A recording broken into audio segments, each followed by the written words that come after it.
السابقون الأولون من المهاجرين والأنصار والذين اتبعوهم بإحسان رضي الله عنهم ورضوا عنه.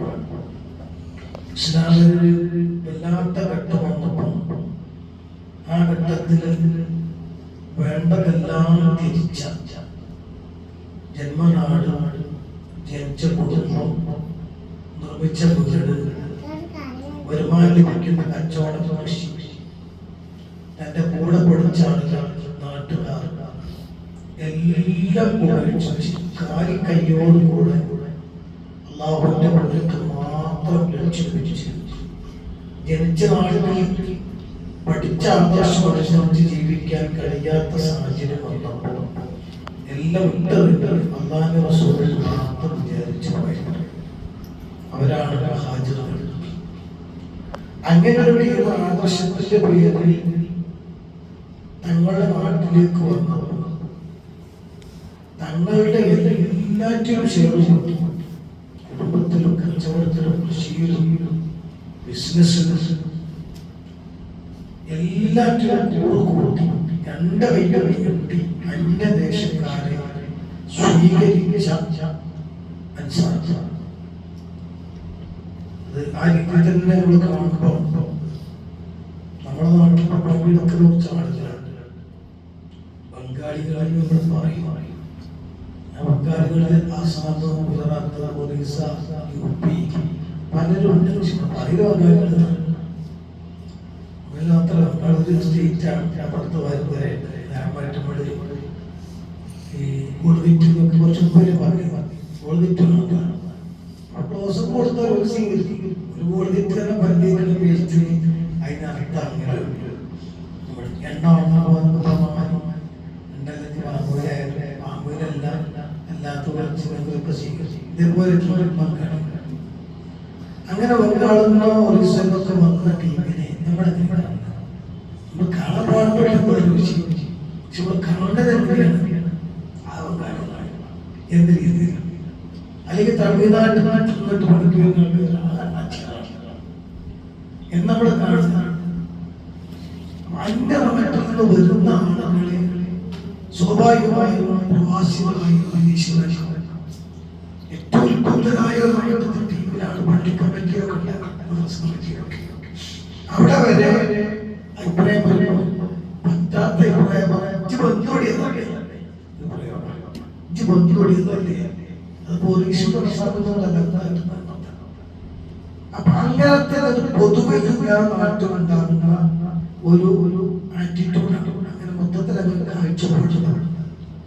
അവിടെ രണ്ടു ഭാഗത്ത് കഴിയുന്ന രണ്ട് കാലാവസ്ഥകൾ കഴിയുന്ന മക്കയിൽ നിന്ന് മദീനയിലേക്ക് ചെന്ന ആളുകളെ രണ്ട് കൈയും നീട്ടി സ്വീകരിച്ച് സ്വന്തം മക്കളെ പോലെ, ജ്യേഷ്ഠനെ പോലെ, അഞ്ചിനെ പോലെ കണ്ട്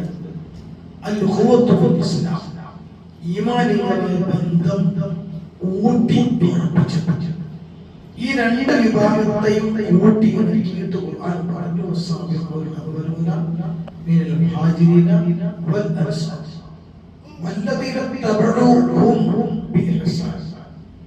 ഈ രണ്ട് വിഭാഗത്തെ സംബന്ധിച്ച നല്ല ധാരണയിൽ അവർ മഹാന്മാരാണ്, ഒരു വലിയ സംഭവമാണ് എന്ന് മനസ്സിലാക്കി അവരെ ഫോളോ ചെയ്ത ശേഷം അവർക്ക് കൊടുത്തു.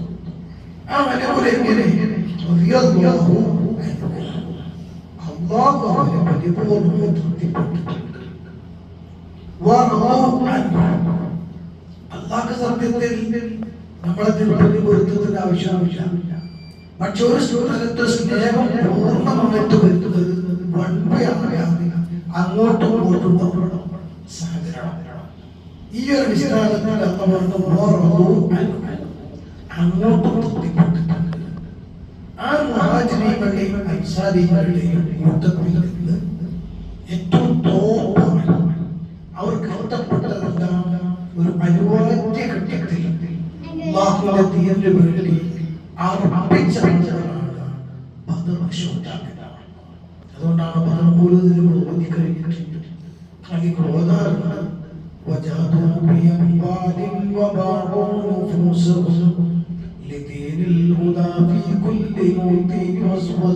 وصل حنينا وصل بدرا وصل أحدا أنواع تغذيبهم ولطف كيف جرى